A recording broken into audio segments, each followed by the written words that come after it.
Assalamualaikum warahmatullahi wabarakatuh. Waalaikumsalam Waalaikumsalam warahmatullahi warahmatullahi wabarakatuh. wabarakatuh. Waalaikumsalam warahmatullahi wabarakatuh. Baik, terima kasih atas kehadirannya. Jadi hari ini kita akan mulai perkuliahan mata kuliah filsafat ilmu dan logika ya, seperti saya sampaikan dalam pengumuman ya, bahwa hari ini sebentar, saya ada mahasiswa yang mau masuk nih, sebentar.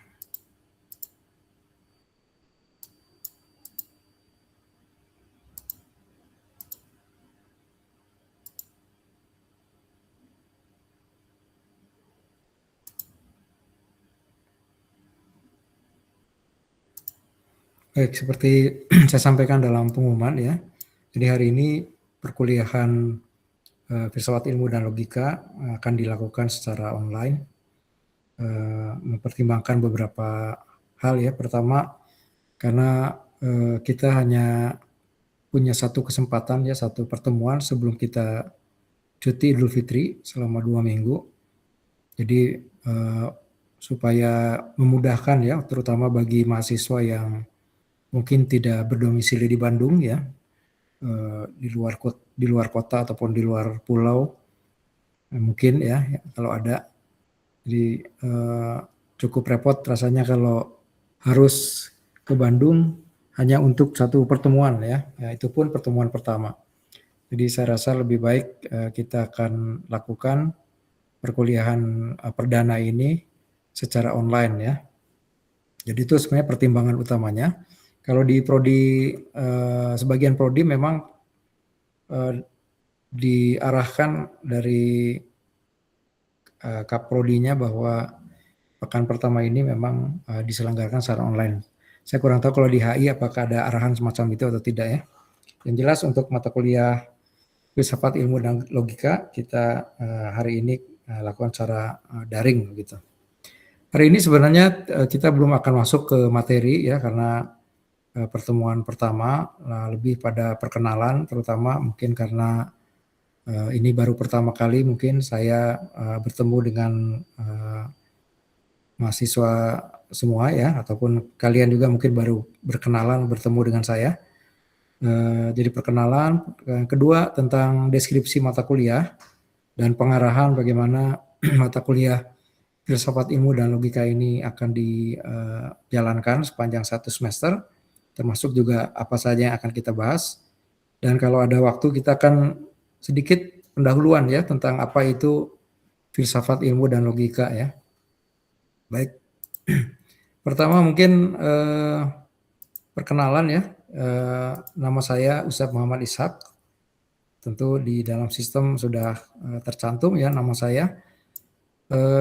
Ini sedikit latar belakang pendidikan saya. Saya asli orang Bandung.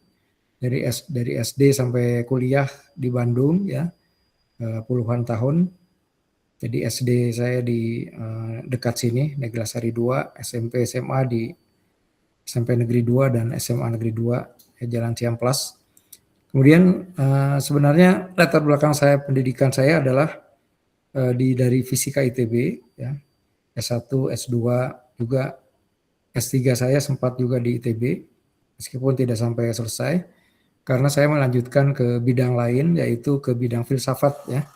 Nah, jadi Philosophy of Science di UTM di Malaysia, di KSIS ya, KSIS UTM Malaysia, dalam bidang Philosophy of Science sebenarnya, tapi lebih spesifik lagi Islamic Philosophy of Science.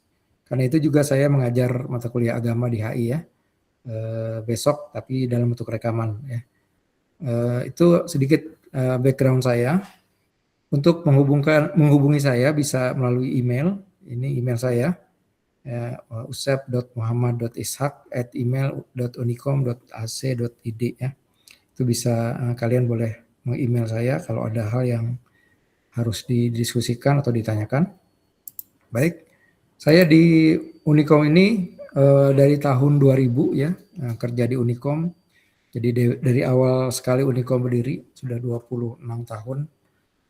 Dan ada beberapa mata kuliah yang saya ampu ya, yang berkaitan dengan latar belakang pendidikan saya. Pertama tentu filsafat ilmu dan logika di Prodi HI. Kemudian di Doktor Sistem Informasi saya mengajar juga Philosophy of Science ya untuk mahasiswa doktoral. Kemudian di prodi lain saya mengajar Critical Thinking and Learning Skill, ya, berpikir kritis dan keterampilan belajar. Ini sebenarnya mata kuliah yang berkaitan juga dengan logika sebenarnya. Kemudian saya juga mengajar mata kuliah Fisika 1 dan 2 di prodi teknik ya. Kemudian matematika juga dan tentu agama Islam khususnya termasuk di prodi HI ya. Jadi saya semester ini di HI mengampu 2 mata kuliah yaitu filsafat ilmu dan logika serta agama Islam. Di luar kampus saya juga mengajar beberapa atau membimbing beberapa workshop atau kursus ya. Pertama kursus ilmu logika, kemudian pengantar filsafat sains ya di SPI ya, Sekolah Pemikiran Islam. Kemudian maaf ini berulang ya. Kemudian kuliah pandangan alam Islam di beberapa tempat ya. Kemudian kuliah sains Islam. Jadi itu beberapa mata kuliah yang saya atau kursus yang saya ampu di luar kampus ya. Yang berkaitan juga dengan bidang ilmu dan filsafat ilmu dan logika. Baik, itu sedikit tentang perkenalan saja. Jadi saya sendiri home base saya atau ruang kerja saya ada di lantai 7 sistem komputer ya, di home base saya di prodi sistem komputer di lantai 7 gedung baru. Jadi ruangan saya kalau kalian ke toilet ya di lantai 7 gedung baru itu sebelah kanan ada ruang dosen sistem komputer, saya kantor saya atau ruangan saya di situ ya. Jadi kalau menemui langsung ruangan saya ada di lantai 7 gedung baru ya. Home base saya di sistem komputer. Nah, itu sedikit ya tentang perkenalan. Kemudian tentang mata kuliah ini sendiri ya, nama mata kuliah ini adalah Filsafat Ilmu dan Logika. Ini sebenarnya 2 mata kuliah yang digabungkan menjadi satu ya. Karena filsafat ilmu itu biasanya satu mata kuliah sendiri dan logika juga satu mata kuliah sendiri ya. Tapi di HI ini digabung menjadi satu mata kuliah.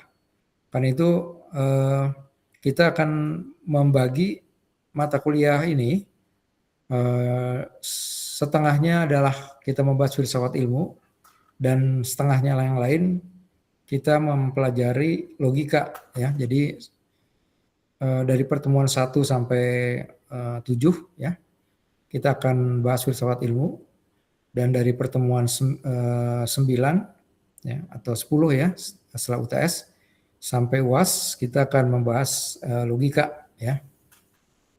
Itu yang akan kita rencanakan. Kemudian kode mata kuliahnya 43130 ya, mata kuliah di HI. Sifat mata kuliah adalah wajib, artinya wajib ini harus diambil dan harus lulus ya. Syarat minimum lulus adalah D ya, itu syarat minimal lulus ya D itu. Meskipun diharapkan tentu tidak mendapatkan nilai D ya, paling kurang C ya, paling kurang gitu. Kemudian SKS-nya 2 SKS, artinya 2 kali 50 menit ya, 2 kali 50 menit, 100 menit. Itu lamanya di kelas ya. Sebenarnya SKS itu bukan hanya durasi di kelas ya. Jadi saya nggak tahu pernah disampaikan atau tidak. Jadi satu SKS itu sebenarnya maknanya 3 jam ya.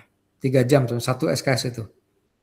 1 jam 3 jam itu maksudnya 1 jamnya di kelas, tapi 1 jam di kelas itu 50 menit ya. 1 jamnya untuk alokasi mengerjakan PR atau tugas di rumah tentunya, dan 1 jam yang lain alokasi untuk belajar sebenarnya, belajar mandiri. Jadi 2 SKS itu artinya 6 jam sebenarnya. Ya cuma 6 jam di sini, 2 jamnya di kelas dan 4 jamnya di rumah. Ya 4 jamnya di rumah itu untuk tugas dan untuk belajar mandiri.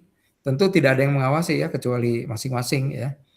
Jadi sebenarnya di perkuliahan itu jumlah belajar di rumah itu sudah dialokasikan. Jadi misalnya kalian itu sekarang ambil katakanlah 20 SKS ya misalnya ya dalam 1 semester. Jadi 20 SKS itu artinya kalian diwajibkan belajar di rumah itu 20 jam seminggu ya untuk belajar, dan 20 jam untuk mengerjakan PR atau tugas. 20 jam lainnya di kampus gitu. Jadi ada tiga aspek sebenarnya. Itu makna SKS sebenarnya. Jadi bukan hanya jam belajar sebenarnya SKS itu atau jam di kelas ya sebenarnya ya. Cuma ya karena tidak ada yang mengawasi ya, dosen tidak mungkin mengawasi di rumah. Artinya itu kesadaran masing-masing. Nah, jadi itu sebenarnya makna SKS. Oke. Kemudian jadwalnya sebagaimana tercantum di Siakat atau My Unicom hari Kamis 9.30 sampai 11.10 ya. Ruangannya saya lupa nama ruangannya ya. Rasanya di atas ya di HI. Ya nanti kita akan bertemu di kelas setelah libur. Kemudian untuk pertemuan juga sama ya dengan mata kuliah lain, ada 14 pekan plus 2 ujian, jadi totalnya 16 pertemuan. Dan satu hal yang perlu saya sampaikan, kadang-kadang ada pertemuan di mana bertepatan dengan hari libur nasional ya. Saya belum tahu ya apakah kita ada di hari Kamis itu ada hari libur atau tidak satu semester ke depan. Tapi seandainya ada, biasanya saya akan ganti dalam bentuk rekaman video ya. Jadi tidak diganti di kelas secara langsung. Tapi saya akan ganti dalam bentuk rekaman video. Jadi saya akan merekam dulu video perkuliahan, kemudian saya akan upload di LMS ya. Ya itu kalau ada bertepatan dengan hari libur. Kemudian minimum kehadiran 80% ya. Dan tentu model perkuliahan adalah luring ya dan LMS. Jadi pastikan kalian punya akses LMS kalau yang belum, karena kuliah filsafat ilmu dan logika akan sangat banyak menggunakan medium LMS ya untuk upload materi, terutama seperti materi hari ini saya sudah upload di LMS. Kedua juga video rekaman itu akan saya upload di LMS ya. Yang ketiga ujian ya. Ujian itu nanti akan di LMS juga. Jadi online nanti ujiannya. Jadi ujian tidak perlu datang ke kampus di tempat masing-masing secara online menggunakan LMS. Karena itu pastikan kalian sudah punya akun untuk akses LMS dan sudah bisa masuk LMS ya. Jadi jangan sampai terjadi menjelang ujian tidak tahu cara menggunakan LMS, tidak pernah dan tidak punya. Nah, karena saya punya pengalaman rasanya tahun lalu ya, ada mahasiswa HI ketika mau ujian itu bertanya melalui email ke saya tidak punya akun LMS. Saya juga bingung ya karena akun LMS urusannya nanti ke sekretariat prodi ya. Jadi pastikan punya akun LMS dan sudah masuk dan bisa mengakses LMS ya. Karena penting sekali LMS ini. Untuk instrumen penilaian, pertama kehadiran. Jadi kehadiran ini adalah selain prasyarat juga akan dijadikan instrumen penilaian. Jadi cukup besar kehadiran ini. Jadi pastikan atau usahakan supaya bisa hadir dalam perkuliahan filsafat ilmu dan logika karena akan menjadi unsur atau faktor dalam nilai akhir ya, selain UTS dan UAS gitu. Sebenarnya tidak ada tugas ya, sifatnya tentatif tugas ini. Jadi tugas ini biasanya kalaupun ada saya berikan khusus kepada mahasiswa yang kehadirannya sedikit kurang ya. Kalau kurangnya banyak tentu tidak bisa diganti dengan tugas ya. Kalau kurang beberapa pertemuan saja dari 80%, mungkin saya akan berikan tugas ya. Nah, sifatnya tentatif, jadi tidak untuk semua mahasiswa gitu. Nah, itu tentang deskripsi mata kuliah ya. Kemudian kenapa sih mahasiswa HI perlu belajar filsafat ilmu dan logika? Ini ada beberapa tujuan ya. Pertama, memahami dasar pengetahuan dalam ilmu sosial. Jadi kita perlu tahu dasar-dasar ilmu sosial atau dasar-dasar ilmu itu seperti apa. Jadi dalam studi hubungan internasional itu banyak teori seperti nanti ya realisme, liberalisme, atau konstruktivisme. Nah, melalui melalui mata kuliah filsafat ilmu ini, diharapkan mahasiswa itu paham apa yang dimaksud dengan ilmu, apa yang dimaksud dengan filsafat, apa yang dimaksud dengan filsafat ilmu, ya. Kemudian memahami bagaimana teori tersebut dibangun, bagaimana sejarahnya, dan juga bisa memahami apa beda antara pengetahuan ilmiah, opini, dan ideologi. Apa sih bedanya? Karena banyak orang misalnya menyamakan antara opini dengan ilmu, ya. Ilmu, tidak semua opini itu ilmu. Jadi ilmu itu adalah opini yang benar, ya, true judgment, ya, true opinion, ilmu itu. Jadi tidak semua opini itu benar. Jadi tidak semua apa yang ada di buku itu sebenarnya ilmu, ya, karena buku itu kan isinya opini, ya, opini seseorang. Ya, misalnya buku Karl Marx misalnya, itu opini Karl Marx. Namanya opini belum tentu benar, ya, artinya belum tentu ilmiah. Jadi karena itu mahasiswa tidak sekedar menghafal teori, tapi juga memahami fondasi epistemologinya. Itu yang pertama. Yang kedua, melatih berpikir kritis, ya, terhadap argumen politik global, ya. Itu melatih mahasiswa supaya melihat apa kelemahan dari argumentasi seseorang, ya, tokoh politik atau seorang pejabat pemerintah. Nah, jadi karena diskursus internasional ini sering dipenuhi klaim, propaganda, ya, interpretasi politik. Jadi melalui mata kuliah ini, mahasiswa nanti belajar cara menyusun struktur argumen yang valid. Nah, itu seperti apa? Membedakan premis dan kesimpulan. Juga mengenal yang disebut sebagai logical fallacy, ya, sesat pikir. Baik sesat pikir informal ataupun sesat pikir yang sifatnya formal, ya. Misalnya saya ambil contoh, ya, Donald Trump misalnya pernah ketika membuat kebijakan ICE, ya, membuat tembok yang antara Meksiko dengan Amerika, dia mengatakan misalnya either we build the wall or we will not have a country, misalnya. Antara kita membangun benteng atau dinding, atau kita tidak punya negara, ya. Jadi seakan-akan itu pilihan. Kalau kita tidak bangun benteng, negara kita musnah, kata Donald Trump, kan. Jadi itu sebenarnya dalam logika dalam sesat pikir atau logical fallacy itu disebut sebagai false dilemma. Ya, false dilemma itu dilema palsu. Jadi seakan-akan itu dua pilihan, tidak ada pilihan ketiga. Ya, seperti saya misalnya suruh ke mahasiswa, ayo mau pilih pakai celana atau milih pakai baju, ya. Seakan-akan itu pilihan. Kalau saya pakai baju nggak boleh pakai celana. Kalau saya pakai celana nggak boleh pakai baju. Padahal ada alternatif ketiga, kan, pakai dua-duanya, ya. Nah, itu seringkali kita dihadapkan pada dilema palsu, ya, sering, ya, kita dengar sebenarnya. Dan kita harus sadar itu sebenarnya pilihan yang semu sebenarnya, ya, karena ada alternatif ketiga. Nah, itu semua dipelajari dalam logika, ya, disebut dengan logical fallacy.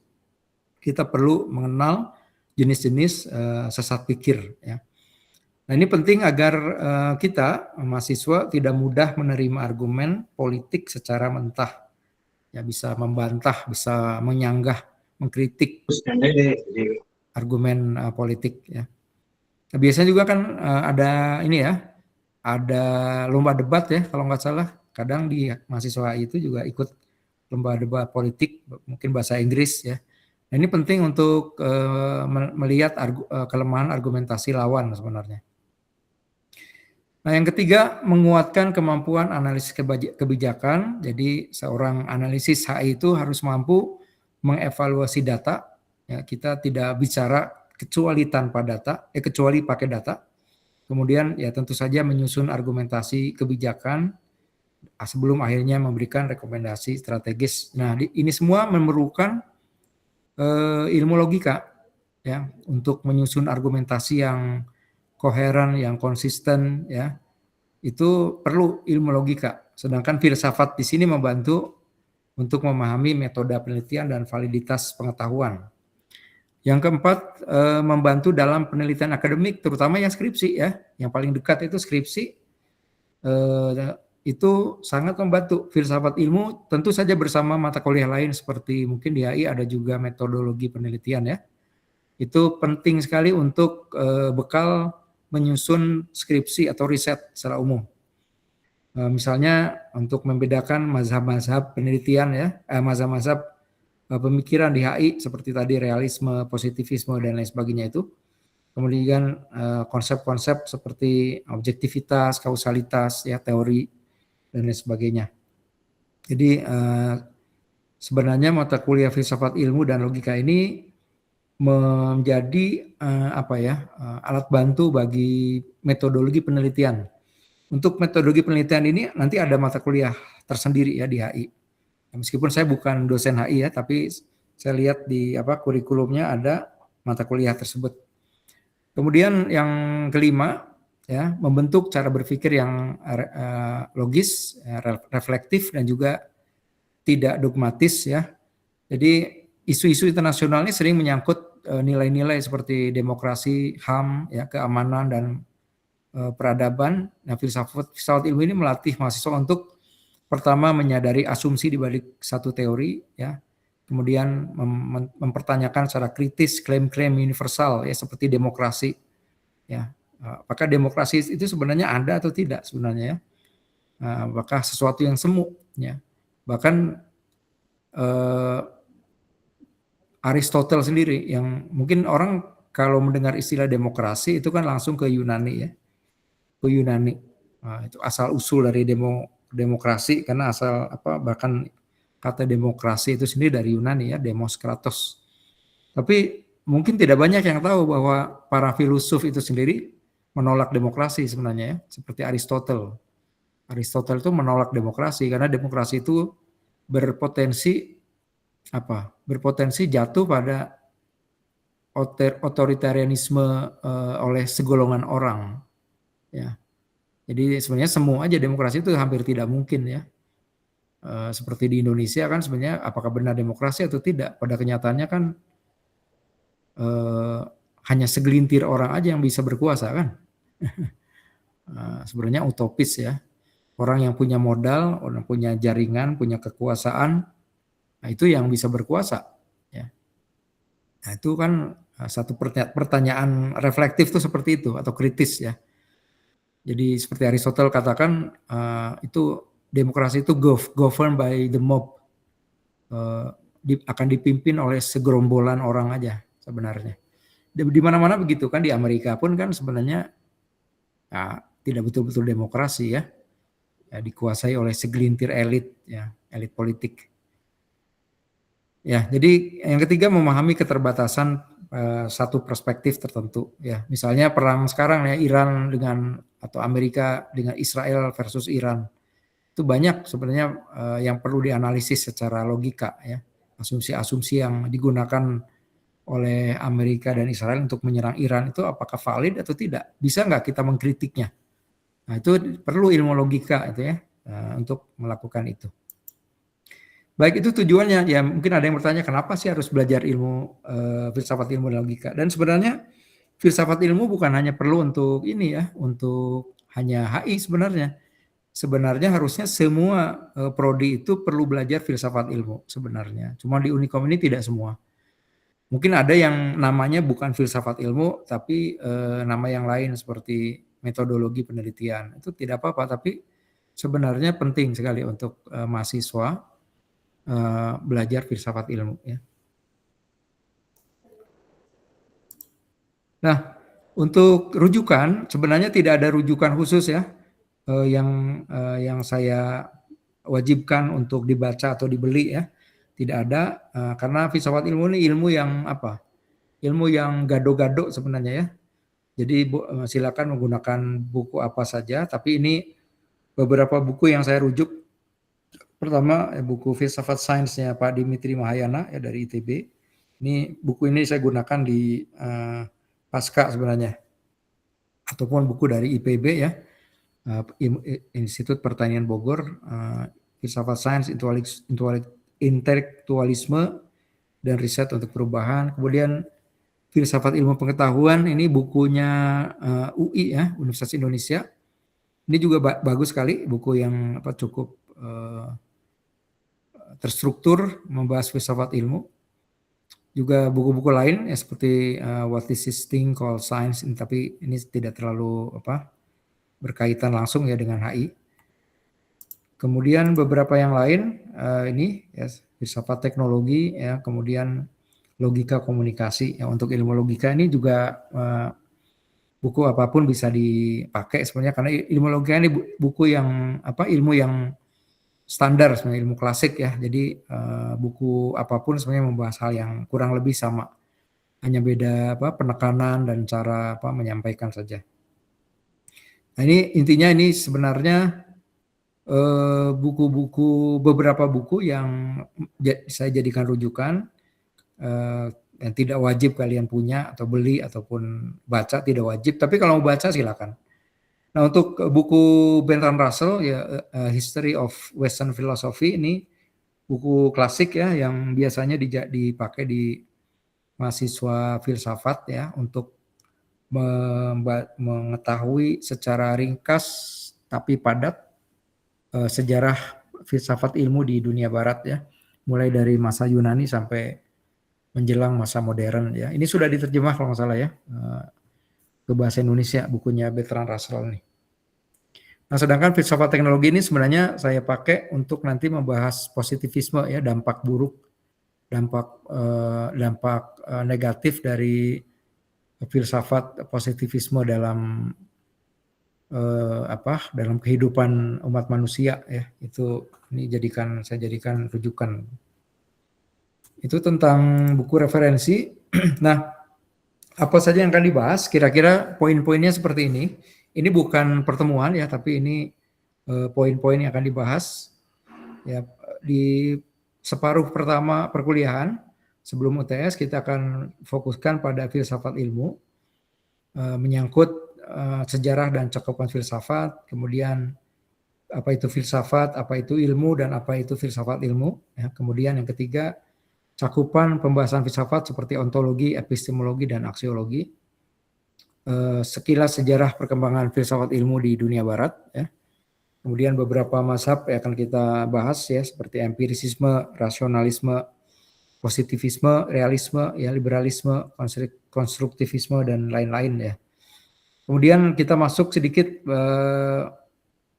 ke metodologi penelitian, yaitu jenis-jenis penalaran ilmiah yang kita sebut sebagai induksi, deduksi, dan abduksi. Sebenarnya hanya ada dua ya, induksi dan deduksi. Abduksi ini sebenarnya gabungan dari induksi dan deduksi. Itu kira-kira apa yang butir-butir yang akan kita bahas dalam mata kuliah filsafat ilmu di separuh pertama. Kemudian setelah UTS kita akan bahas ilmu logika ya secara khusus nanti ya. Nah, rinciannya tidak nanti mungkin akan kita bahas pada saatnya karena cukup banyak ya. Intinya logika ini nanti akan saya bahas sedikit ya, apa yang akan dibahas. Nah, dalam filsafat ilmu kita akan bahas ontologi ilmu ya, epistemologi ilmu, metodologi ilmu ya, kriteria kebenaran ilmiah, kemudian etika dan implikasi ilmu ya. Ontologi ini ada 3 istilah dalam filsafat yang sering sekali disinggung, yaitu ontologi, epistemologi, dan aksiologi. Ya, ontologi ini berkaitan dengan apa hakikat realitas yang dipelajari oleh suatu ilmu pengetahuan ya. Apakah dunia dapat sepenuhnya dijelaskan melalui sains misalnya, atau melalui ilmu pengetahuan, atau tidak. Jadi ontologi ini sebenarnya sederhananya apa yang dibahas dalam satu disiplin ilmu. Misal kalau dalam ilmu fisika ya, dalam ilmu fisika yang dianggap sebagai ada itu atau benar itu adalah sesuatu yang terindra dan bisa diukur. Ya, itulah ontologi ilmu fisika. Jadi apa saja yang bisa diukur dan apa saja yang bisa diindra dan diukur. ya. Kalau dalam ilmu hubungan internasional ya apa misalnya apa yang dianggap benar atau ada dalam hubungan internasional, misalnya eh, ke perdamaian misalnya, itu dianggap ada dan benar atau mungkin dicapai gitu. Kesepahaman misalnya ya antara dua entitas negara misalnya. Ya, itu adalah sesuatu yang dianggap benar atau ada sehingga bisa dicapai ya. Itu namanya ontologi. Ya, sesuatu yang dianggap benar atau ada dalam satu disiplin ilmu. Kemudian kalau epistemologi itu bagaimana kita memperoleh apa yang tadi dianggap benar atau ada ya. Jadi metode apa atau cara apa yang bisa kita gunakan untuk memperoleh apa yang sudah kita anggap sebagai ada atau benar. Ya, misalnya dalam ilmu fisika yang paling mudah kita menganggap benar adanya atom misalnya gitu. Nah, bagaimana cara mengetahuinya? Nah, itu namanya epistemologi.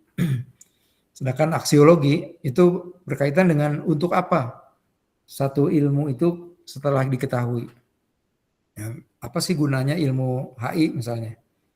Ya, misalnya untuk mencapai ketertiban umum atau perdamaian dunia misalnya itu ya. Itu namanya aksiologi. Ya, jadi dalam aksiologi yang dipelajari salah satunya adalah etika atau implikasi ilmu. Apa dampak sosialnya, apa dampak moralnya, apa dampak etis dari satu ilmu pengetahuan. Ya. Nah itu kira-kira yang dipelajari dalam filsafat ilmu. Sedangkan dalam logika, kalau secara singkat ya, logika in a nutshell itu artinya logika secara singkat. Apa sih sebenarnya yang dipelajari ilmu logika? Kita sebenarnya mempelajari 3 hal. Pertama tentang kata, konsep ya. Dari situ kita bisa membuat definisi ya. Kemudian dari konsep tersebut kita bisa menyusun proposisi. Dari proposisi kita bisa menyusun argumen.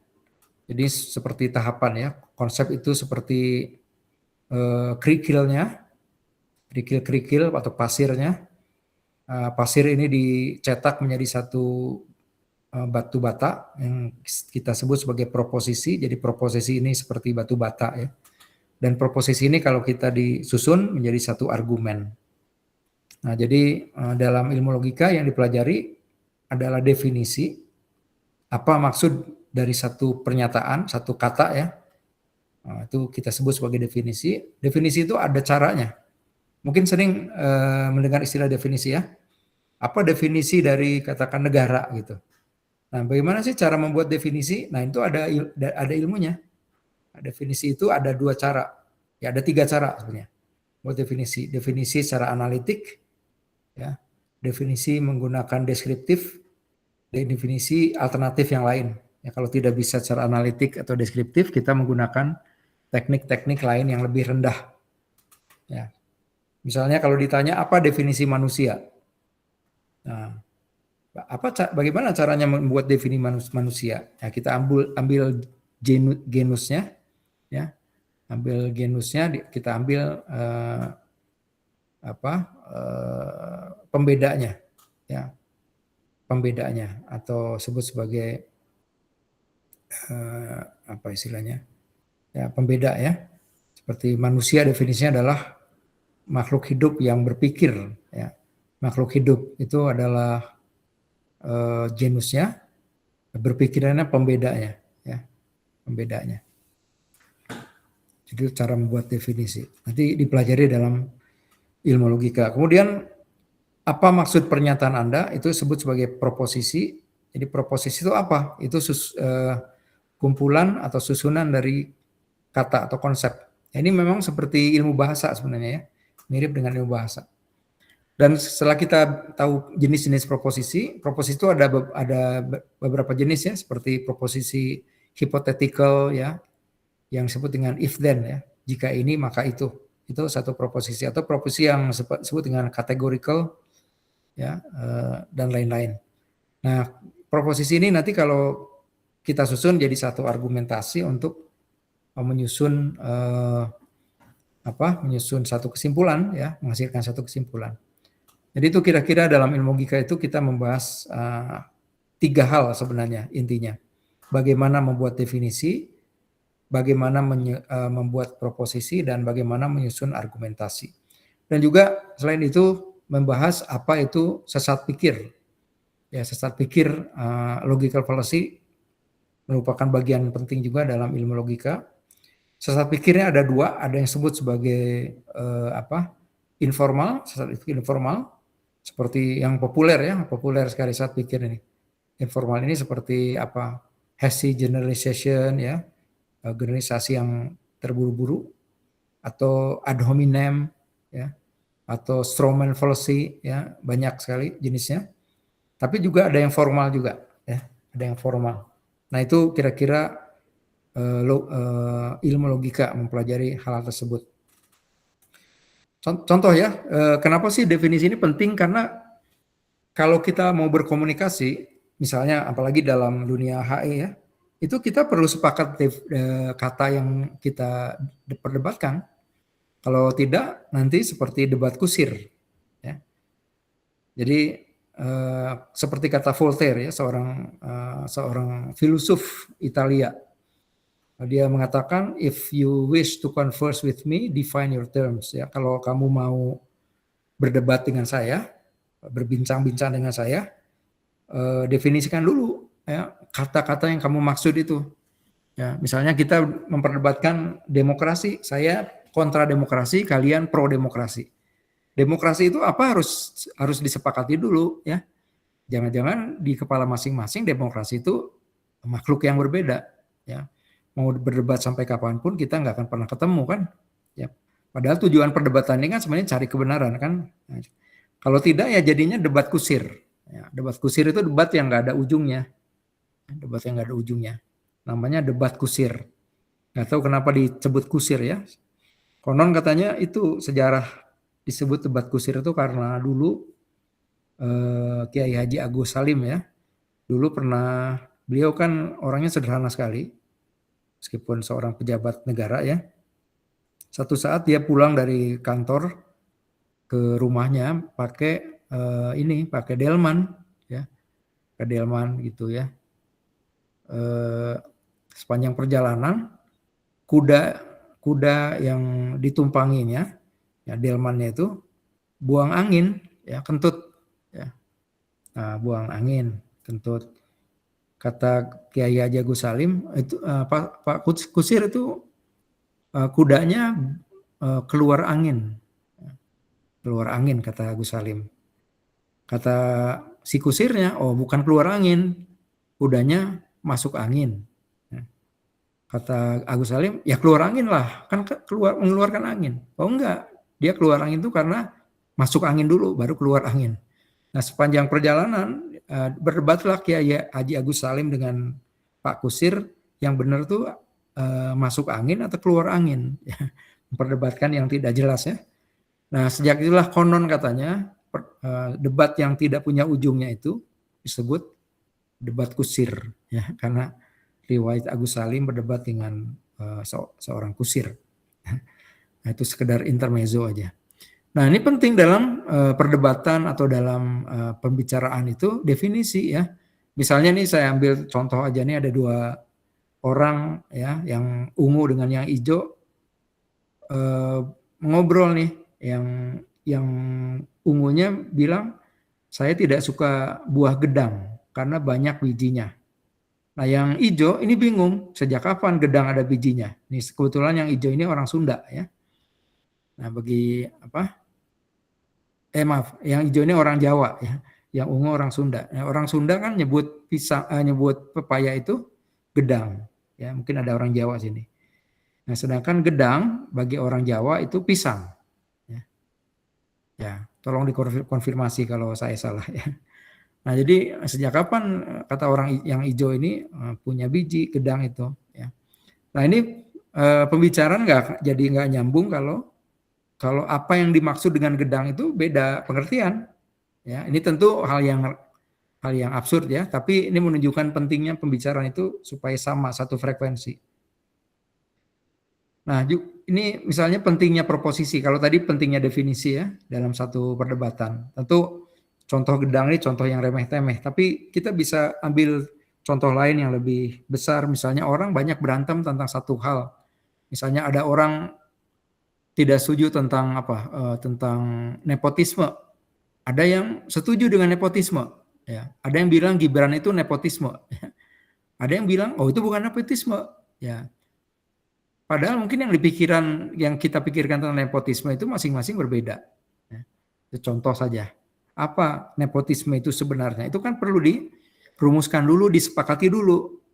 Kalau dari pengertiannya saja tidak sepakat, ya tidak mungkin berdebat ya. Ngapain berdebat? Orang tidak sepakat ya. Nah, seringkali kan debat-debat di TV itu karena memang yang diperdebatkan tidak disepakati definisinya. Gimana mau ketemu apa? Ketemu solusi kan. Jadinya cuma debat kusir aja. Nah, misal contoh lain itu tadi pentingnya definisi, sekarang pentingnya proposisi. Ya, proposisi yang tidak tepat dapat menghasilkan kesimpulan yang keliru. Misalnya yang si Ijo ini mengatakan setelah lulus saya inginnya kerja di luar negeri ya. Kemarin banyak hashtag apa? Kabur aja dulu ya. Kemudian yang ungu ini menimpali, kamu mah nggak cinta Indonesia ya, kamu kurang nasionalis ya. Nah, kenapa ada tanggapan semacam itu? Karena ada premis-premis yang tersembunyi dalam pikiran orang ini, yang ungu ini. Nah, di dalam pikiran orang yang ungu ini, pernyataan bahwa kamu tidak cinta Indonesia, dia pikir berasal dari proposisi tersembunyi, yaitu seseorang itu hanya bisa bekerja di luar negeri atau cinta tanah air. Jadi ini false dilemma sebenarnya. Jadi kalau orang ada dua aja pilihan tuh, kalau orang itu cinta tanah air berarti dia harus tinggal di dalam negeri. Jadi ketika dia memutuskan kerja di luar negeri berarti tidak cinta tanah air. Jadi ini false dilemma. Jadi seakan-akan hanya ada dua pilihan. Seakan-akan kalau cinta tanah air itu harus tinggal di Indonesia. Padahal apakah benar demikian? Kan enggak ya. Saya punya teman teman dulu ya. Dia itu lulus dari Belanda ya, S3 di Belanda, bidang fisika. Dia tidak balik lagi ke Indonesia. Sebenarnya harusnya balik ke Indonesia. Nah, karena dia kan calon dosen ITB sebenarnya. Dia memutuskan tidak balik ke ITB, tapi kerja di Singapura di NUS ya, National University of Singapore ya, NUS. Jadi dosen di sana. Nah, tentu dengan membayar kompensasi ya, beberapa nilai rupiah lah ke ITB-nya karena seharusnya jadi dosen di situ. Nah, ada banyak sekali teman yang lain yang mengatakan dia nggak cinta tanah air, dia cari untung aja. Nah, tapi itu keliru. Ternyata teman saya ini di NUS itu menjadi semacam hub ya, semacam channel gitu bagi mahasiswa Indonesia untuk kuliah di Singapura. Jadi melalui dialah orang-orang Indonesia yang cerdas-cerdas bisa kuliah di NUS ya. NUS itu kan terkenal ya, kampus yang sangat ketat ya, salah satu kampus terbaik juga di dunia ya. Dan juga teman saya ini sering keliling Indonesia ya untuk membagikan pengalamannya, bagi ilmu, bahkan ke anak-anak SD sekalipun ya. Itu sering menyemangati. Jadi di mana tidak cinta tanah airnya. Justru dengan bekerja di Singapura lah dia lebih bisa berkontribusi dengan negara ya dibanding mungkin kerja di sini ya, kerja di sini. Nah, jadi ini contoh bahwa proposisi yang tidak tepat itu dapat menghasilkan kesimpulan yang keliru. Nah, jadi karena itulah penting untuk menyusun proposisi yang tepat. Jadi proposisi ini keliru karena seseorang bisa bekerja di luar negeri sekaligus untuk membanggakan Indonesia. Bisa aja kan? Itu kan namanya false dilemma. Contoh lain, nah misalnya nih, susah banget nurunin berat badan ya, mungkin kata yang hijau nih. Kata yang ungu dia mengatakan makanya jangan makan nasi. Ya. Jadi ini contoh lain. Jadi pernyataan makanya jangan makan nasi ini sebenarnya berasal dari proposisi yang tersembunyi, yaitu jika seseorang makan nasi maka akan gemuk. Temanku makan nasi maka dia gemuk. Ya, jadi ini kesalahannya di mana? Ya jika seseorang makan nasi maka akan gemuk. Ini keliru. Ya, nasi tidak menyebabkan gemuk. Itu hoax ya. Yang menyebabkan gemuk apa? Ya kebanyakan ini kalori. Kalori yang masuk lebih besar dari kalori yang keluar. Ya, ya memang nasi bisa berpotensi ya membuat seorang gemuk, tapi tidak langsung. Banyak orang, saya makan nasi ya, saya makan nasi juga nggak gemuk ya. Banyak orang makan nasi nggak gemuk.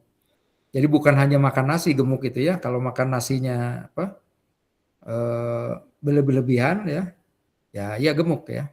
Terlalu banyak. Nah jadi ini contoh proposi yang tidak tepat menghasilkan kesimpulan keliru.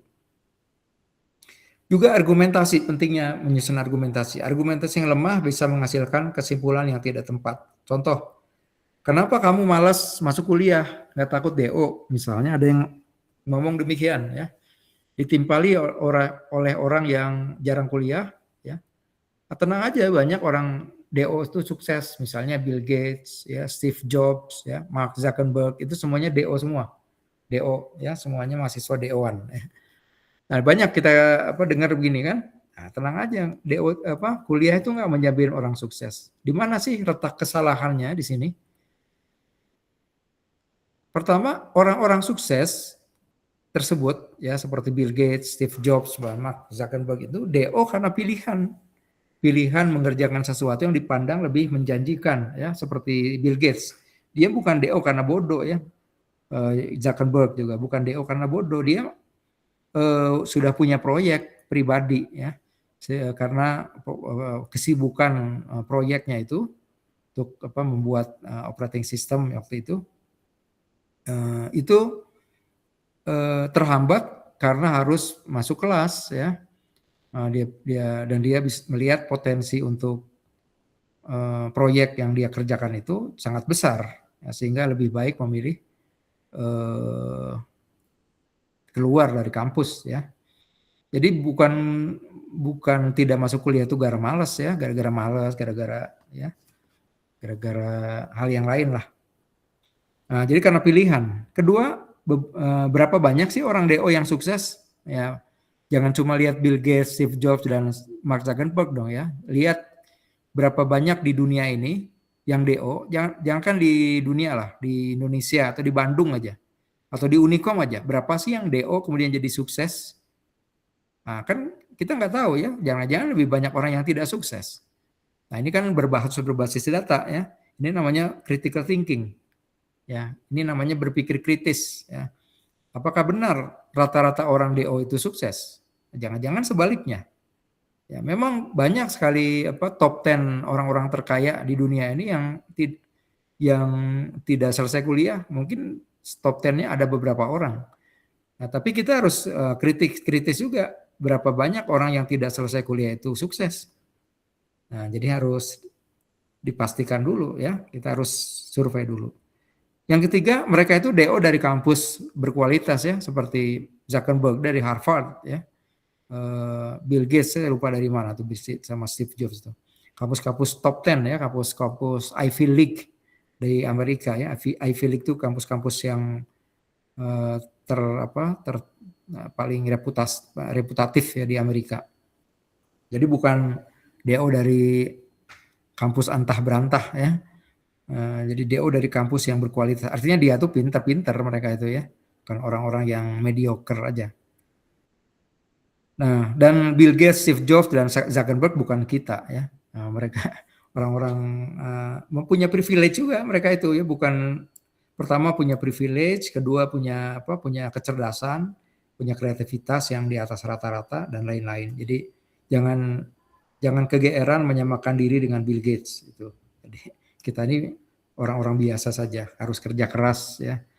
Nah, minimal kan kita kuliah ini menjalankan amanat dari orang tua ya. Orang tua kita sudah bekerja keras, membiayai. Selesaikanlah amanat itu ya. Amanat itu sebaik-baiknya. Ya minimal kan itu ya. Bertanggung jawab pada pilihan kita.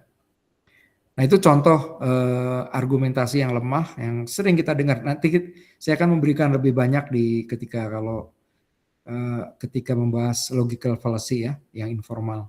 Banyak argumen di sekitar kita yang sering kita dengar itu mengandung sesat pikir yang tersembunyi. Di situ pentingnya belajar logika ya. Jadi Komunikasi ilmiah adalah tentang membangun argumentasi yang baik, ya, sering kita lakukan dalam dunia HI, dan argumen itu disusun dari konsep itu menjadi proposisi, dan proposisi itu yang jadi argumen. Itu seperti kita menyusun satu bangunan dari butiran pasir, gitu. Nah, ini yang akan dibahas dalam logika cukup banyak, ya, karena itu sebenarnya idealnya 1 semester sendiri. Tapi karena kita hanya punya waktu setengah semester, kita akan ringkaskan saja, ya, dalam beberapa pertemuan. Oke, rasanya itu yang bisa saya sampaikan, ya. Ini tadi sebenarnya sudah sepintas lalu saya sampaikan, ya. Nah, sampai di sini ada pertanyaan barangkali, ya, kalau ada.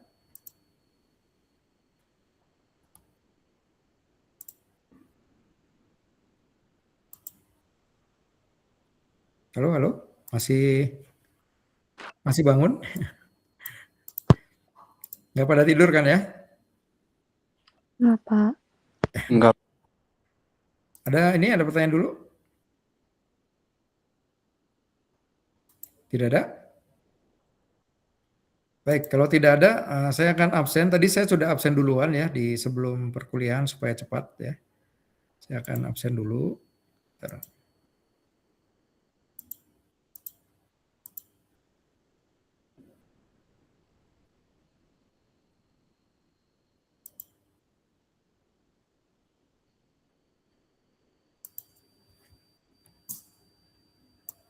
Nah, ini absensinya, ya. Saya akan panggil satu persatu, ya.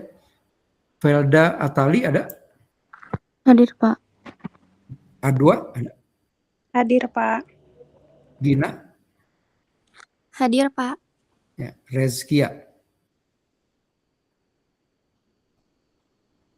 Rezkia Sanira ada?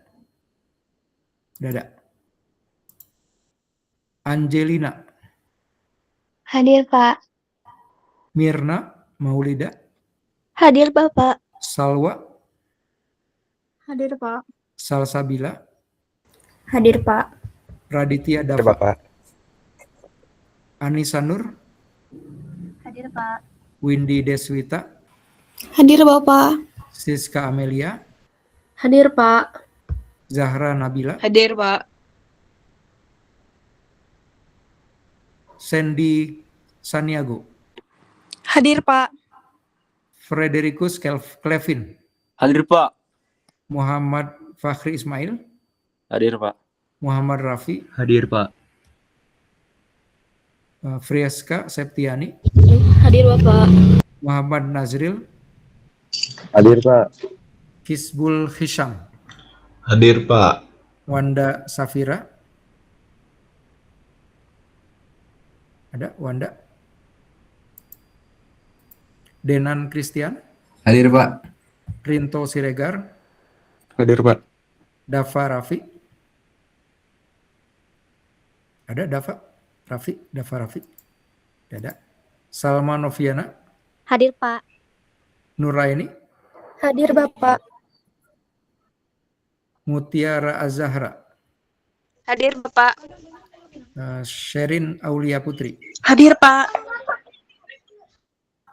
Raina Aulia? Raina? Tidak ada.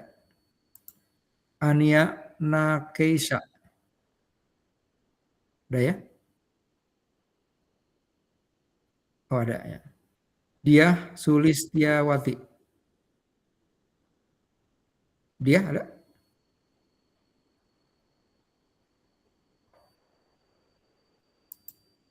Dia. Tidak ada dia. Ada yang kelewatan barangkali?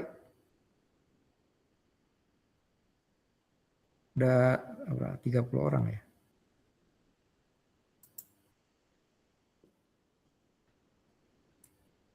Iya, Ania sudah saya absen tadi. Baik, kalau tidak ada yang ditanyakan, hari ini sampai di sini dulu, ya. Terima kasih atas kehadirannya. Insya Allah kita bertemu di pertemuan kedua setelah cuti Idul Fitri, ya, atau libur Idul Fitri. Oh, yang belum perwalian, kalau yang sekarang hadir, Muhammad Raif ya. Nanti ketika di kelas saya diberitahu aja ya. Saya diberitahu, nanti saya absenkan ya. Yang belum perwalian berarti belum muncul di daftar nama ya. Nanti di kelas boleh ketemu saya. Baik, ya sama-sama. Terima kasih ya. Assalamualaikum warahmatullahi wabarakatuh. Waalaikumsalam. Waalaikumsalam warahmatullahi Terima wabarakatuh. kasih, Bapak. Ya, terima kasih. Terima kasih, Pak. Ya.